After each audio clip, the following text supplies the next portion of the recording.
Hello everyone, this is Andrew. Welcome to Keen on America. On July 4th, 2026, America will be 250 years old. An anniversary that will, no doubt, be greeted with a mixture of celebration, contemplation, and resignation. In Keen on America, Andrew talks not just about the American past and present, but also speculates on its future. What, Andrew asks, will be the 21st century fate of this now venerable American republic? Hello, everybody. It's Friday, August the 8th, 2025. We're coming to the end of another deeply disruptive week on the international political front. Donald Trump, according to the New York Times today, is directing his military to target foreign drug cartels. We seem to be back to the foreign politics of the Monroe Doctrine and Teddy Roosevelt. Meanwhile, the international economic system is just as disruptive. The Financial Times leads with a story about how U.S. gold futures are surging to record highs after Trump tariff blindsides global markets. Chaos there.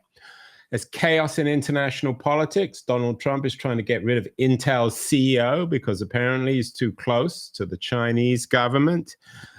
And we haven't even talked about Israel. The Washington Post leads with Israel's decision to seize Gaza City. BBC as well leads with a story about Germany's decision to stop arms sales to Israel. Total disruption and chaos. And CNN has a piece about the backlash mounting over Netanyahu's plan to take over Gaza City. It is indeed disruptive, and disruption and disordered, which is why I invited my old friend Jason Pack, who is the host of the excellent Disorder podcast, on the show.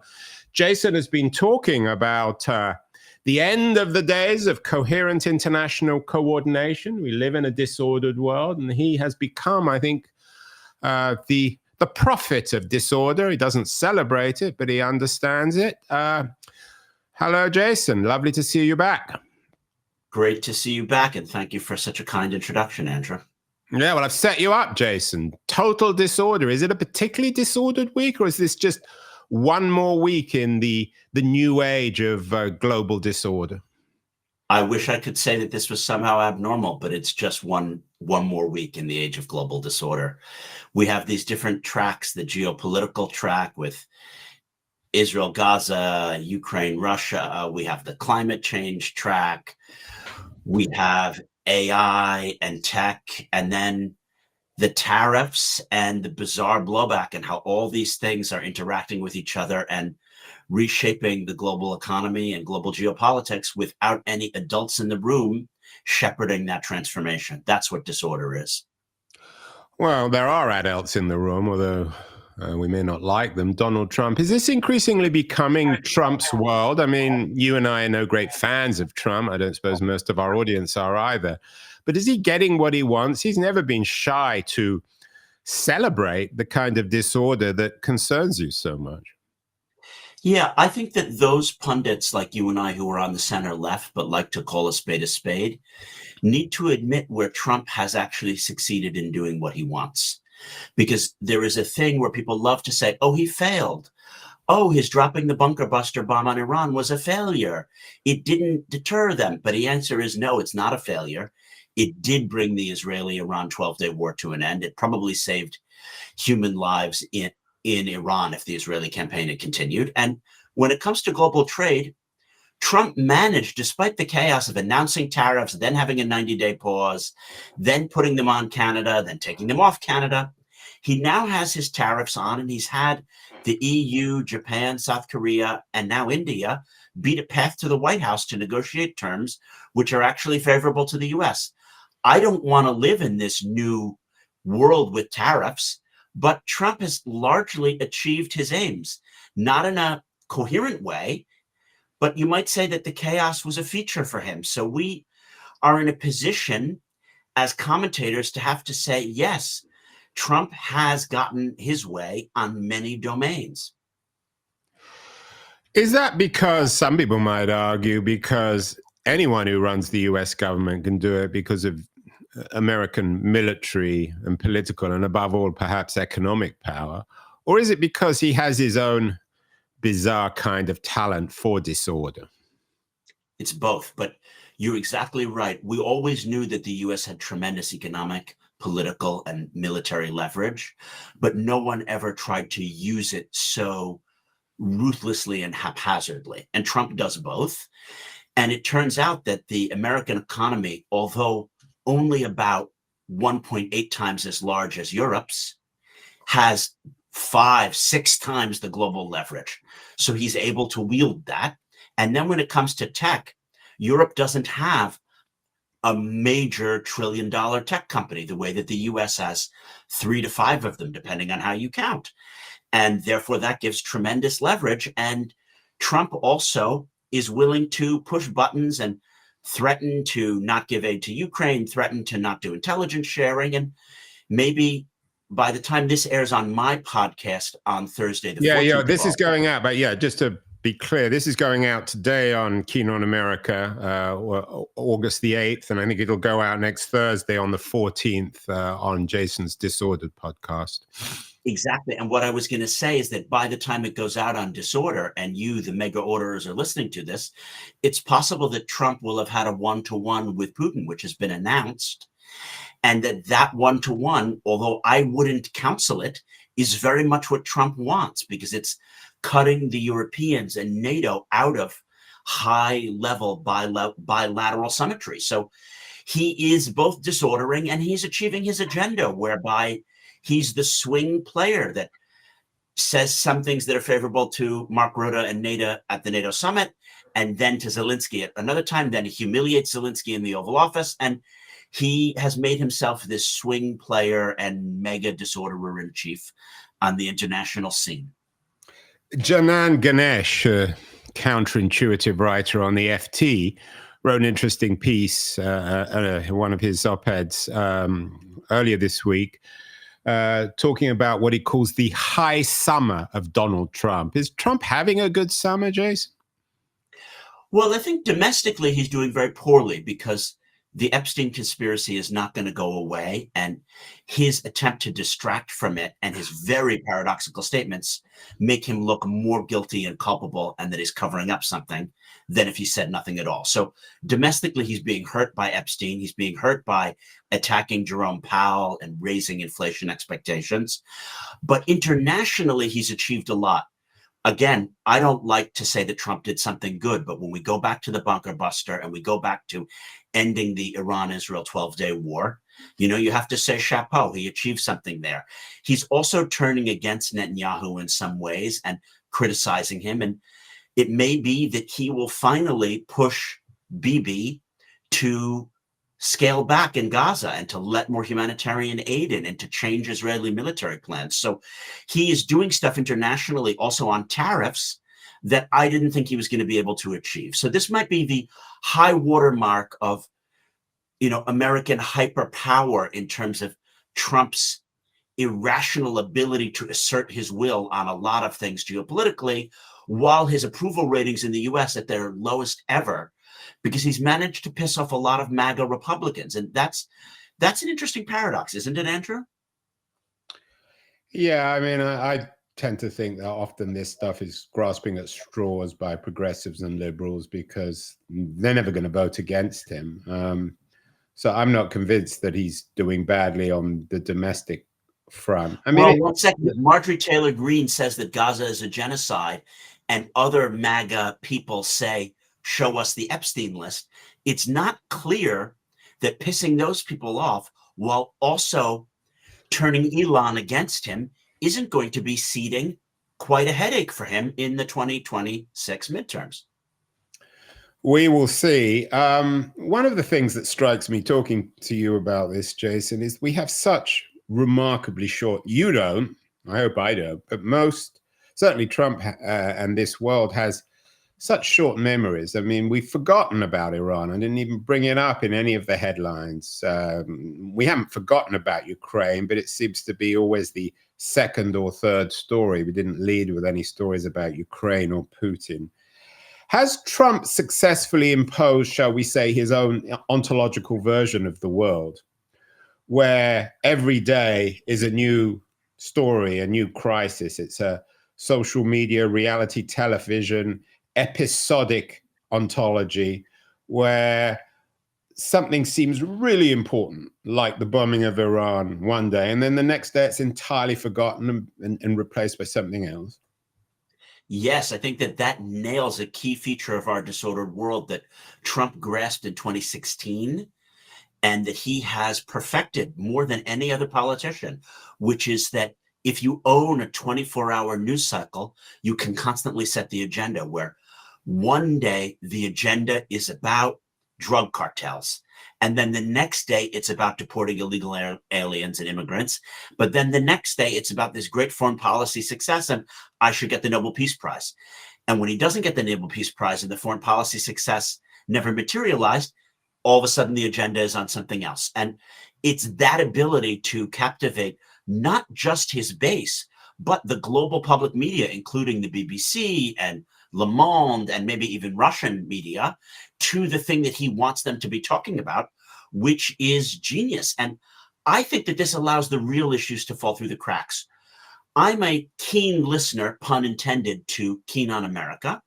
And I like how you have a sustained focus on how tech and AI are reshaping the big issues in our world. And of course, if you just listen to the media, those issues don't break through.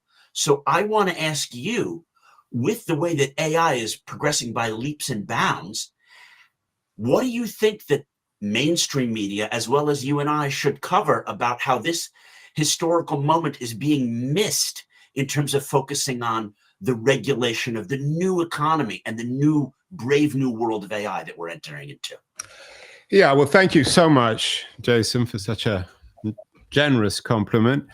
I actually don't agree with you in the sense that, I mean, we live in an age of general hysteria and paranoia, of course, which is both caused and a consequence of Trump and MAGA and the other craziness in the world. But I think that more and more people are recognizing why AI is so important. I mean, there are two or three areas here. On the one hand, there's the economic area. I know you enjoyed a show I did last week, my weekly tech roundup with my old friend Keith Teare, who argued last Saturday, that OpenAI would be worth $10 trillion. And I kind of laughed at him. But this week, I also think you need to put that in perspective for people. The point is that that's pretty much larger than the economies of France, Italy, and Germany put together. In other words, that's to contextualize that. Right. That's, I mean, 10 trillion is an awful lot of money. And if he also suggested that Anthropic, the second player, the kind of the Hertz to the Avis or the Avis to the Hertz in AI would be worth 5 trillion. So we're talking about a $15 trillion valuation for these two leading AI companies. So I kind of laughed at him, thought, are you mad? And in fact, the headline was, has Silicon Valley finally gone totally bonkers? But this week, the news is that OpenAI is actually, and this is a private company that still isn't profitable, so it's still in some ways just a classic Silicon Valley startup. Their next round, they're raising money at a valuation of $500 billion.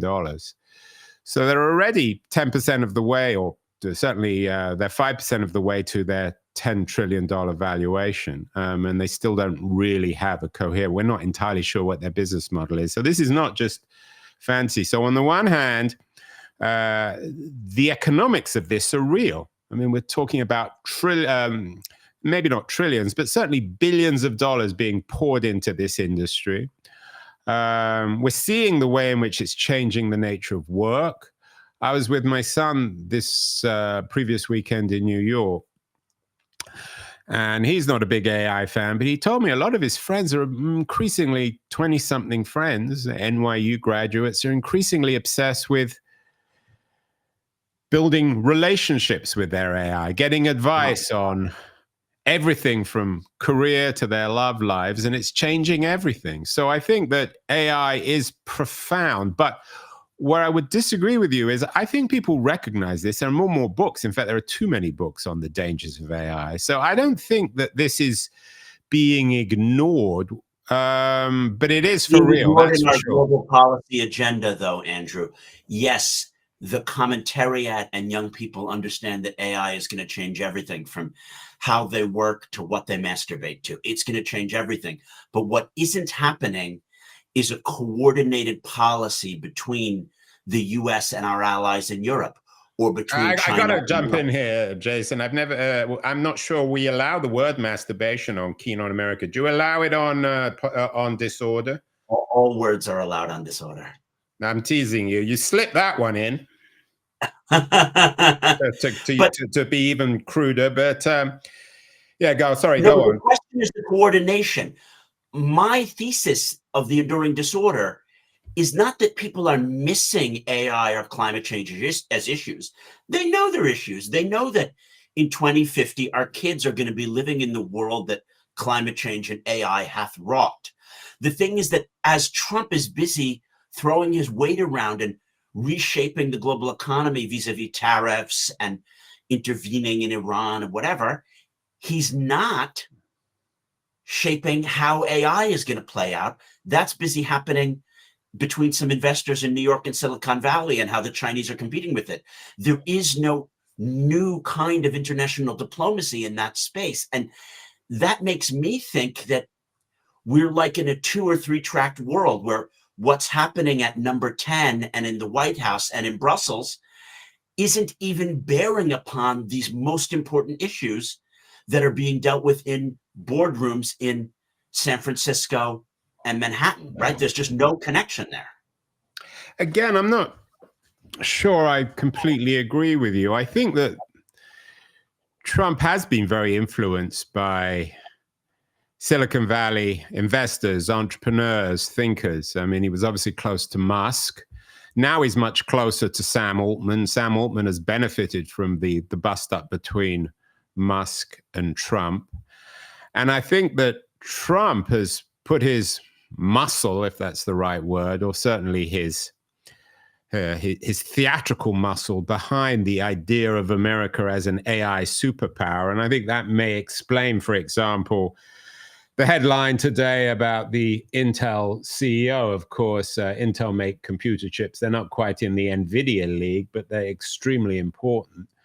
So what we're seeing actually in structural terms is, if not order, certainly some logic to America as a global AI superpower, competing with the Chinese, not allowing access to their chips, and this new titanic economic, intellectual, political battle between American AI companies like OpenAI, Anthropic, Google, and the Chinese model. So I think that makes, there is some, I wouldn't say it's order, but there's some logic to that. That's where that's where this new Cold War, that's certainly the economic focus of it. And I think that Trump rather likes the idea of America as an AI superpower.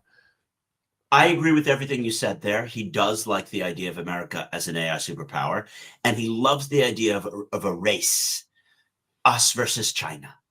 But what he doesn't get is to use the federal government to regulate the domain and itself participate. He's just outsourced it to the private sector. It's really important to put in here that DARPA essentially invented the internet. It was DOD's desire for computer chips for missiles in Vietnam, which launched the computer chip industry. It was going to space, which invented so many things that were critical for TV and early computing. He's not using the federal government to shape the industry. He's just deregulating and saying, I want to have a nationalistic competition between deregulated American industry and then nationalized semi-sovereign Chinese companies. And there's no coordination between what government can do and the force multiplier that government can be and the private sector. That's just seeded the ground. And to me, that's disorder, because there's no coordination between the nodes of the American government and private companies, or between the American government and our allies. How are we leveraging the potential of, EU governments and Dutch expertise to link into American know-how? We're not. We're letting the private sector do the whole thing. And that, to me, is disorder. But it's American disorder, and successful American disorder. I mean, you're talking to me from Europe. You're an American in Europe. I'm a European in America, and it's the American model that works, Jason. You know this as well as I do. The Europeans are irrelevant in this. The Chinese and the Americans dominate. Europe has failed on every front to develop its own AI infrastructure, startup companies, and the only one that has any relevance was acquired by Google. I mean, DeepMind, of course, which is based in London. The reality of AI, but let me finish. The reality of AI, for better or worse, I don't necessarily celebrate this, is it doesn't need government. These companies are more powerful than the government itself. Just as Trump, for a moment at least, unleashed Musk on the US federal government and fired all these people and made it even more dysfunctional. It wasn't particularly functional in the first place. So these multi-trillion-dollar companies are radically revolutionizing everything from education to the military. So I take your point on DARPA, but that was almost a century ago. And of course, the only reason the internet became the disruptive phenomenon that it was when the government enabled the internet to become commercial, which triggered the first internet boom of the 1990s. So for better or worse, we live in a 21st century age where the state is becoming secondary to private companies. And private companies, OpenAI, Anthropic, Google, Amazon, Apple, are more powerful. And that's the odd, in my view, the odd relationship between Trump and, say, a company like Apple. He imagines he's pushing them around. My guess is Tim Cook is he's certainly much smarter than Trump.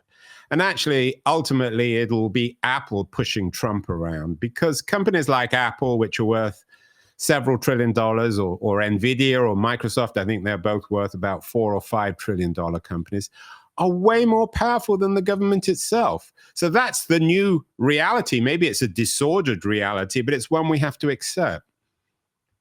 It is a disordered reality, Andrew, and I agree with everything that you've said. I'd just like to bring another framing. You and I never shy away from a good debate. And of course, the private sector has capacities that the federal government lacks and will never have, both in terms of innovation and in terms of the ability to raise and allocate capital and recruit talent. But there is a new geopolitical chessboard that's going to emerge over electricity resources, access to power. You had a great episode. I think this guy, Dror Poleg, AI, it was from July the 25th. AI is too busy to take your job. This guy, Dror Poleg, he's an Israeli based in New York. He's really smart. And his thesis is that is on what I call the electrifying truth of our algorithmic future. Yeah. What I want to draw from what Dror said is that for AI companies to succeed, they need infrastructure. And they need infrastructure that is not yet built and that is going to need to be adapted for their national champions. And this is something that I believe we need a NATO for. We need an international body brought into being by a treaty that links together allies who will do things like create electricity and have new standards for nuclear energy and solar and other things, and will regulate how AI information is stored. So, for example, I'm creating an AI product for my consultancy, Andrew, And before I go and I try to sell it to anyone, whether it's an oil company or a Western government or a construction company, they want to know, where is the data stored? And can you make sure that no Chinese firms or Russian firms are learning from the data that you feed into your AI? That's because people care at the point of use and procurement how the thing is headquartered and how the models learn from what you put onto them. So we need regulation and blocks, just like the Cold War had NATO and the Warsaw Pact. We need a political structure which is going to govern the us of AI, let's say the democracies, plus maybe our allies in the Gulf who we need for cheap energy, against the them of AI, who will be, Russia, China, Iran, North Korea. And I think that you can't say that government is going to be irrelevant, because government is going to provide the backbone and the structures on which the real decisions which will allow what kind of AI future we're going to have is going to be written. Yeah, I disagree in a couple of ways. Firstly, you talk about a NATO for AI. I think you're going to talk about a Marshall Plan. Marshall plans are always, it's a word people use when they have no idea how to figure things out. I mean, going back to NATO or the Cold War is, in my view, not particularly advisable. I mean, we're talking, I think, on the 60th or the 100th anniversary of the dropping of the second nuclear bomb on Nagasaki. So there's no celebration then. We shouldn't be looking back at the Cold War and thinking, now that was an ideal world. It was an ordered world where you had two blocks. It was also a world of enormous suffering, of regional wars, of horrible cruelty, much worse than I think our own age. So I don't think we want to idealize the Cold War as some sort of ideal order. But I'm not idealizing it. I'm extrapolating the lessons that are needed to get allied countries on board for a shared mission. And in my mind, that shared mission is, one, to constrain AI so that the artificial general intelligence, the AGI, doesn't essentially come to rule the universe and subordinate humans, or B, that our adversaries or terrorists or non-state groups don't come to use the AI that we've created against our sovereign interests. Yeah, but the we is so foggy. It's who exactly we are. Talking about constraining AI. Some of these companies, I mean, OpenAI, Sam Altman claims to be responsible. I'm not sure he really is, but Anthropic is a little more responsible. But the reality of this age, again, I'm not necessarily, Jason, celebrating, but the reality is these companies are more powerful than government.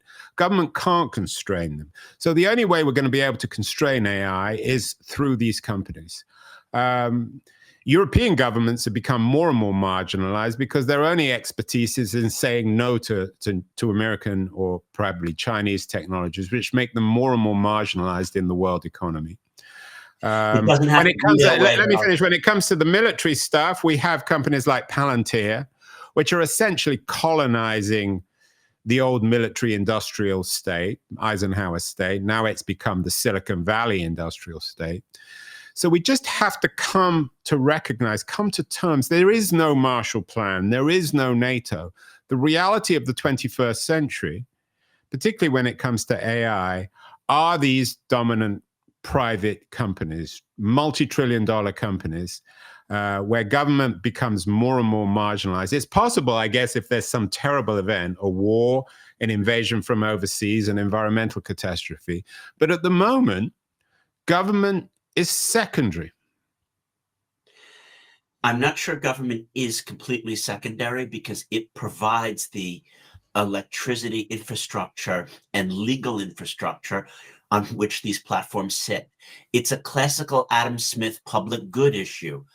The thing has to cross the roads and bridges to get to the consumer. And in this case, the roads and bridges are the electricity and the fiber optic cables and the IP protection. When were you last? I mean, you're living in North London. When were you last in America? I mean, America is increasingly becoming a place that the sort of the libertarian wet dream of which for many of us is actually the nightmare of everything becomes privatized. So if not the roads, infrastructure has been so privatized that that government is more and more marginalized. I mean, there's a huge debate, as you know, in the US with Ezra Klein, Derek Thompson on abundance and why progressives can't build or rebuild or bring change. The reality is it's harder and harder. And the only change that's coming is from private companies. Let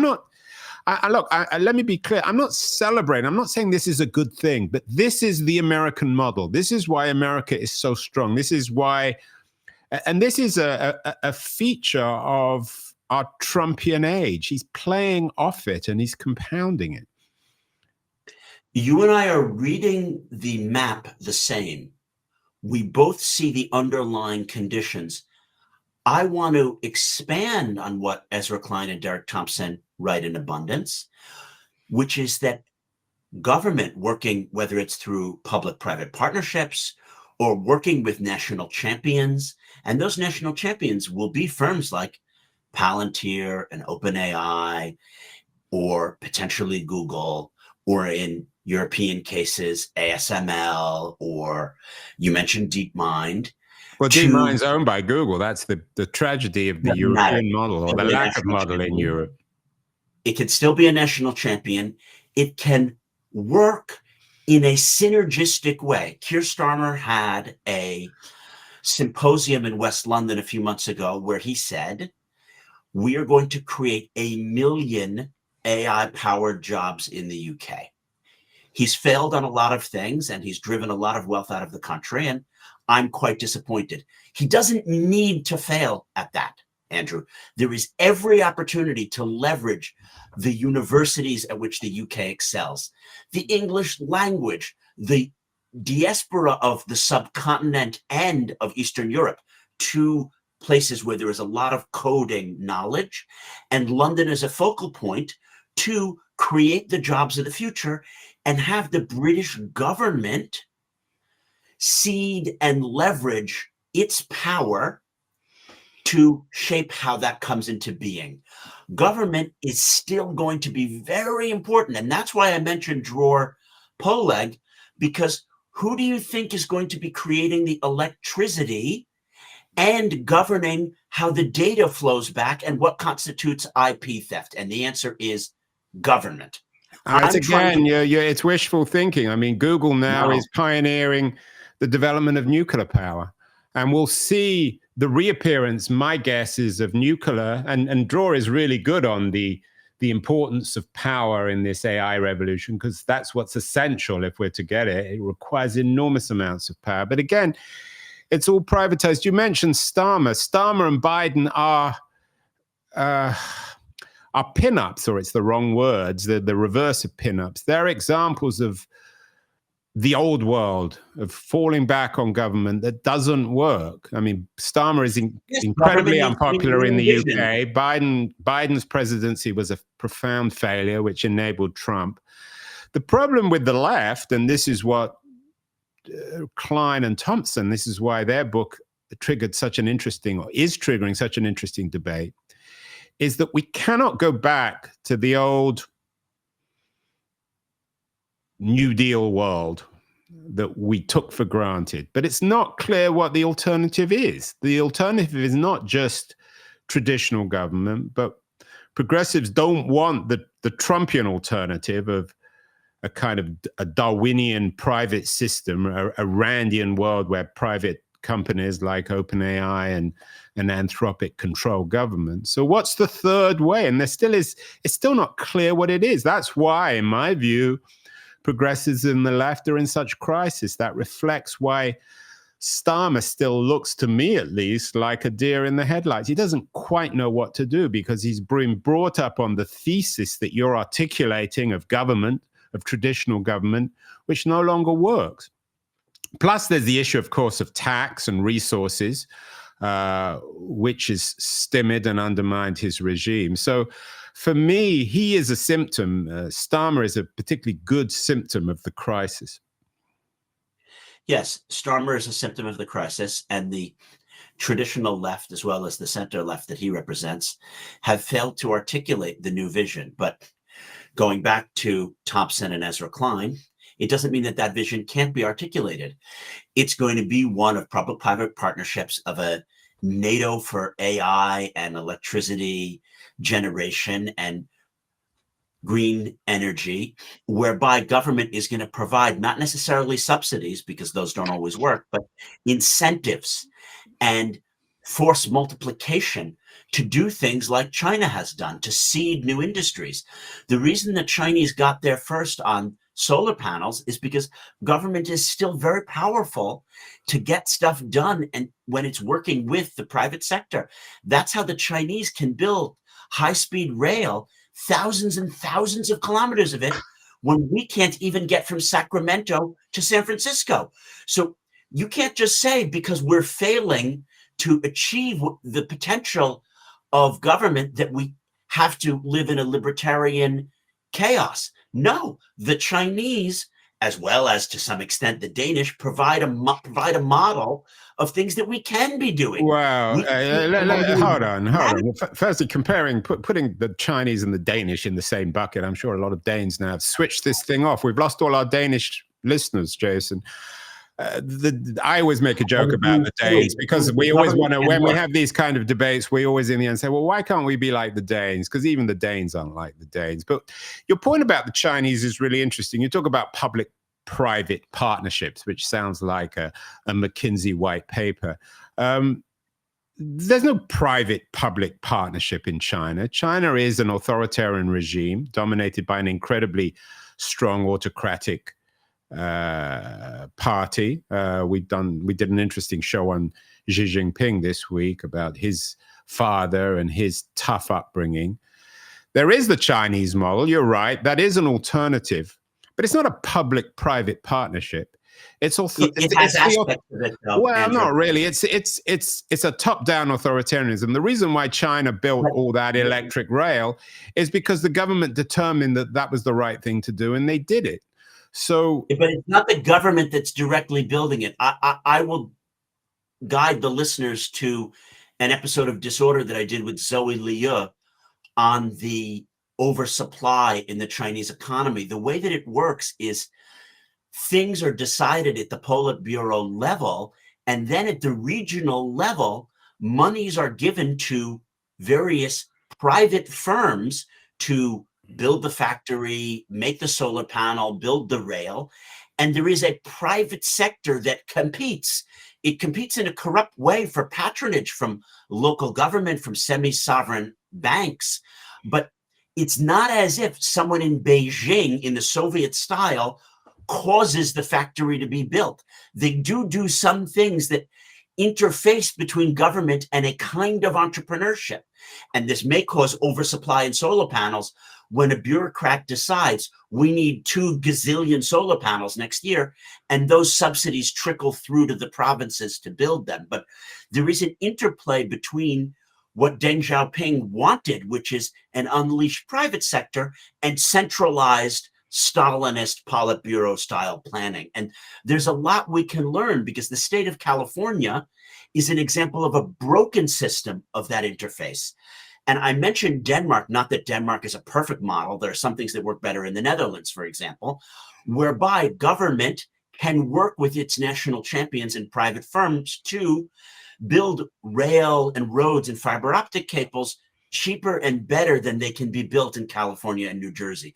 There are synergies, and there are models of those synergies that are going to be very relevant for the AI economy. And I think we need treaties of like-minded countries that can allow best practices for this to happen. Yeah, I disagree strongly. I think that we've been falling back on the Danish or the Dutch models. And firstly, I'm not sure they really exist. Secondly, these are tiny, irrelevant countries. And thirdly, it's not possible to impose these kind of models because they're foreign. So what we need, we being the Anglo-American world of progressives, you and I, who want an alternative to Trump, but who recognize the structural crisis of our Starmer-Biden moment. We need some other alternative. I used to talk about Web3, maybe some decentralized logic or way of reorganizing the economy. That seems a little mystical. The other thing that I think's on the horizon, I'm moderately optimistic about AI. I think generally it's a good thing rather than a bad thing, although obviously it's an incredibly complicated and fast-moving development. The one thing that, when it comes to your world of disorder, the one thing that does deeply concern me is crypto. Because I think as Trump profits personally and politically from crypto, ultimately there's going to be a crash. Now, the question is whether that crash will actually impact the broader economy. But what concerns me is as banks now begin to invest in crypto, and as indeed states begin to invest in crypto, and as this corrupt Trumpian regime invests and promotes crypto for their own benefits, I do fear that that is the real crack. That's the moment when we're going to face the truth of what's happening. But we will see. I don't know. I want to know what your take is on crypto. We did a very good show earlier this week with a financial analyst who is a Trump supporter, but was very clear on crypto. He said, there's nothing there. It's a scam. It's just another speculative bubble. No, bringing up the Dutch, no different from the Dutch tulip craze or the South Sea bubble or the dot-com boom of the 90s. And ultimately it will burst and ultimately everyone will lose their money. The real question is whether it will actually impact the dollar, gold, and all these other features of the global economy. Well, I am of two minds about crypto. If everyone believes that Bitcoin, because it's limited and decentralized, is a store of value, it will remain a store of value. But there is no there. It has no intrinsic value, and it can easily burst as much as a tulip bubble. It's a question on what the cultural norms are. But going back to our larger disagreement, I think that you and I both believe in markets, and I don't like being called a progressive because I'm a centrist culturally, and I believe in a strong state. And I'm not about the individual and individual rights. So I'm not a progressive. I think that markets emerge when governments allow a private sector to flourish under rules of the game that they set. And I'm an Adam Smithian in this. You can't have a market if the government doesn't enforce the SEC regulations and doesn't call a scam and prevent insider trading. And therefore, the pure libertarianism of Trump, where it's who you know that allows you to do the insider trading, isn't going to work in the long run. And I want markets to be free and open in our democratic societies to create value. But for them to be free and open, you need government to protect intellectual property, to prevent against insider trading, and to provide the rudiments, the fiber optic cables, the roads, and the education, which are the public goods on which these things rest. My worry about our era of disorder is that governments now are providing 20th century goods, and those goods are irrelevant for the markets of the 21st century. And we haven't moved forward to be able to leverage what the US, UK, and EU can do for this mid-21st century economy. Yeah, I don't think we're in complete disagreement. What I would say, and this comes back to crypto, and we're going to have to end in a second, Jason, because I know you've got to run, is that crypto might force us to recognize the importance of government. Because if crypto does crash and does create some sort of massive global financial crisis, suddenly people will recognize the value of government. I agree with you on the logical need for government, but we now in the mid-20s, we need an event. I mean, going back 100 years, maybe a Wall Street crash kind of event. We need, and I don't celebrate this kind of event, but we need a catastrophe, or it will be a catastrophe, maybe an environmental one, an economic, a military, but some sort of catastrophe that will force people to recognize why we need government. At the moment, falling back on the Danish or the Dutch model or wanting Starmer or Biden to succeed isn't enough. We need a negative model, shall we say. We need to be awakened from this sort of it's not just libertarianism in Trump, it's a libertarian patrimonialism, which makes it so surreal. But we need to be Correct. awakened from that. And it's going to take, Trump is having a good month, but whether I'll have a good year or a good couple of years is another question. That I tend to be pretty pessimistic, and in the long run, there is, I think, an inevitability of a massive crisis, which will force us to reevaluate the role of government. But of course, as Keynes famously said, in the long run, we're all dead, which means that you never quite know when it's going to happen. And that long run is going to expose that in this enduring disorder, climate change, AI, Ukraine, Gaza, tax havens are all linked. And we've needed government and international agreements to codify how they're allowed to interact. And I'm waiting for that great synthesizer. And I will be happy to chat with you again, Andrew, as that crisis comes into being. And I hope it is not as destabilizing as it might be.